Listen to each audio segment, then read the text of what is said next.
at cases such as that of Major Torres and many others, because there have been others, when one looks at the police helicopter and the pilot having to take evasive action, it's perfectly clear to me, and was clear to a number of my other colleagues, that whatever the true nature of the UFO phenomenon, it raises important defence, national security and air safety issues, and therefore needs to be something taken seriously and investigated in a proper scientific manner. Thank you. All right. Stay right there. At this time, are there any questions directed for Nick from the media? Do we have a question? Okay. He will be available afterwards. I do have a question myself. Nick? Oh, yes, right there. Nick, has there been any attempt by the British government to do any technological back engineering, such as what we suppose is happening here in the Area 51 type?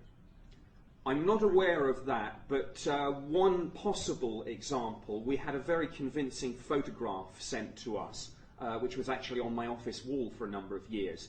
And I remember going to discuss that with my opposite number in the Defence Intelligence staff. And whilst there was nothing to work with except the image, obviously by looking, by showing that image to the technical specialists at MOD who were responsible for photographic interpretation, there was a hope that we would at least be able to find out something about the aerodynamics and possibly the propulsion system of whatever this thing was, and we didn't know. I have a question. Nick, were there other indications in those files of other incidents where pilots were asked to shoot at UFOs besides Milton Torres?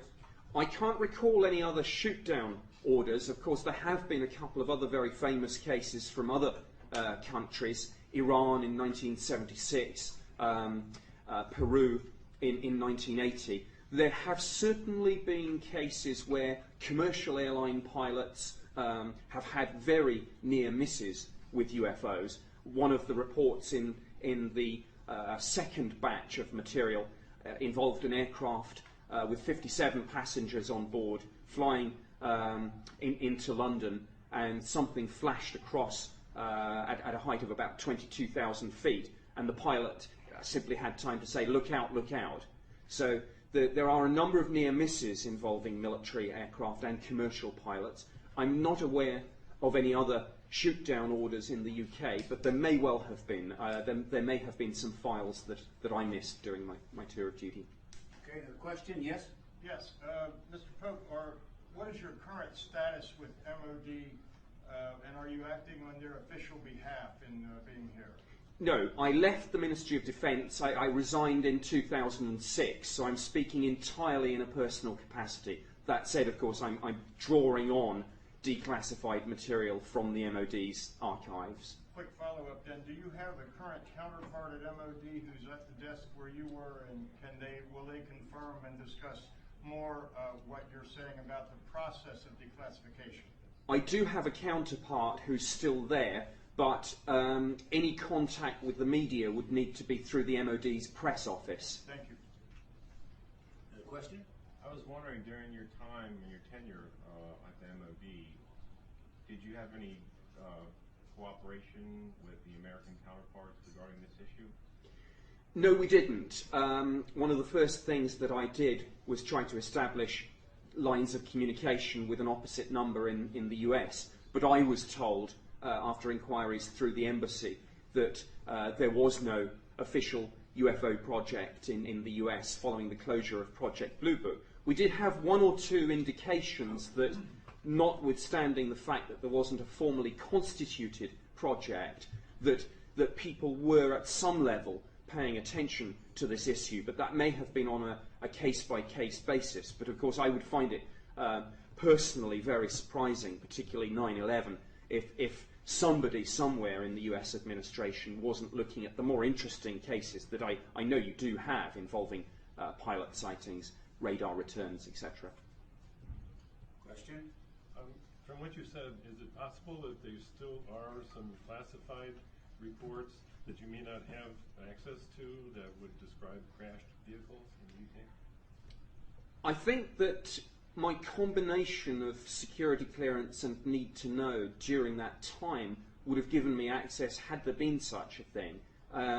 And I think even if, in my dealings with the Defence Intelligence staff, if there had been something like that, I like to think that I would have got some hint. But I got absolutely no hint. Of course, I can't prove a negative, but as far as I'm concerned, my colleagues and I in the British government were not aware of the nature of the UFO phenomenon. We found it interesting, but the bottom line was we didn't know what it was. I'm trying to figure out what the classified reports may contain. Well, classified, some of the more highly classified documents on UFOs, of course, relate not to extraterrestrial spacecraft, but to, for example, information about the capability of military radar systems, information that would, if released, show methods and sources of gathering intelligence.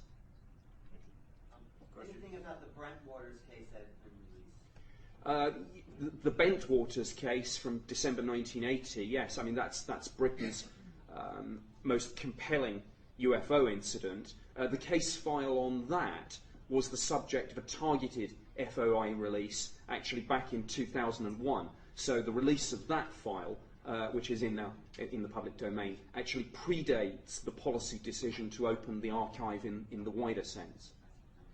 Okay. All right. All right. So I think Nick will, of course, be available after for additional questions. Thank you very much, Nick. Thank you. All right. No, you can go back.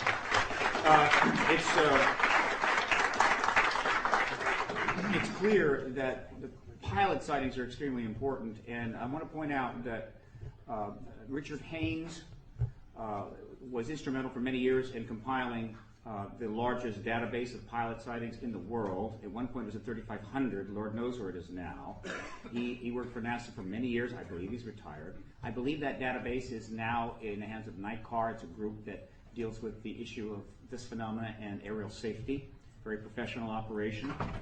How many they have now, I do not know, but I know that because Dr. Haynes was doing that, many pilots who could not speak anywhere else would come and give them the report, and they might very well be anonymous in that, but they had a place to go and talk. I don't think that Dr. Torres knew that. And so that database is probably, and I feel, very likely the single most profound collection of data confirming the presence of extraterrestrials, because these reports simply do not describe human-based craft in the collective. But the press has been very reluctant to really go and look at that. But it's there, it's been there for many years. You may want to do that. All right, now I want to bring to the stand a gentleman who is, again, one of the speakers at the X conference, who has a new book coming out and wants to mention that, Richard Dolan.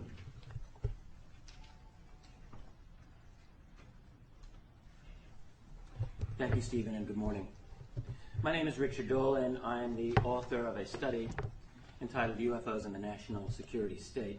I'm happy to announce the publication of the second volume of this 3-volume history, which covers the UFO phenomenon from the Second World War to the present day. This new study, subtitled The Cover-Up Exposed, is due for release in the late spring of 2009. It covers the years 1973 to 1991, a period of time spanning from the Nixon administration through the collapse of the Soviet Union and the end of the Cold War. Using archival sources from the United States and Canadian National Archives, professional journals, and direct investigations and personal interviews that I've conducted, the 600-page study provides a comprehensive analysis of the critical UFO encounters by military and civilians worldwide. These encounters, all thoroughly documented and equally baffling, repeatedly demonstrate that the UFO phenomenon has been a global one and the result of highly advanced technology that has received no official recognition. And many of these cases involve the violation of sensitive U.S. military airspace as well as that of other nations. Some of these include the unexplained intrusions over American and Canadian air bases in late 1975, the spectacular interception attempts of a UFO over Tehran in Iran in 1976, an event tracked by American defense satellites, incidentally, the landing of an unknown object near 2 American-operated air bases in Britain in